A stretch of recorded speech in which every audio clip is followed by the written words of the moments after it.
not sure exactly when the U.S. decided to play the role of Captain Hero, who comes sweeping in when terrible genocides are happening around the world. But let's be real here. It's a line of crap.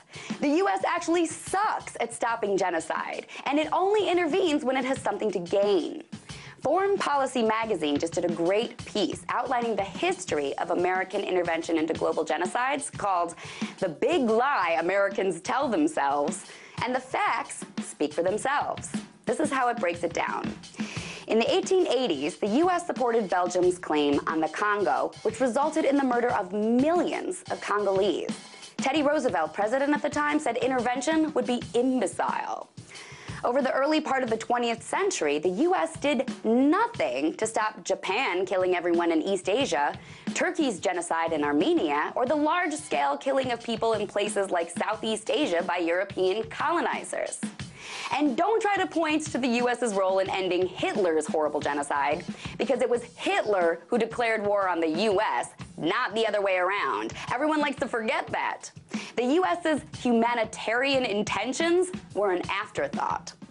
Richard Nixon and Henry Kissinger supported Pakistan's ethnic cleansing in East Pakistan in the early 70s, where at least 300,000 people died.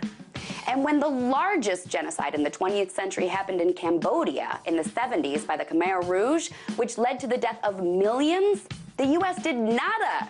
It was more interested in playing political games with Russia and the Chinese. The Foreign Policy article calls that inaction a morally indefensible stance. When Saddam was killing hundreds of thousands of Kurds in the 80s, the U.S. didn't even bother to impose sanctions. 500,000 killed in Rwanda in the 90s, the U.S. didn't even blink.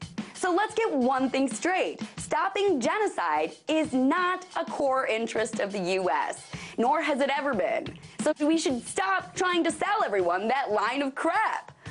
All of our stupid hipsters crying "Save our girls" or "Save Darfur" or embracing what the U.S. needs to do in Syria, etc., etc., they all just need to stop. Especially because all it does is give persecuted people a false hope that some Captain Hero is going to charge out of the U.S. to save them. The reality is, that's not going to happen unless those persecuted people happen to be sitting on a pile of money, oil, or an area of political interest. Tonight, let's talk about that by following me on Twitter @TheResident.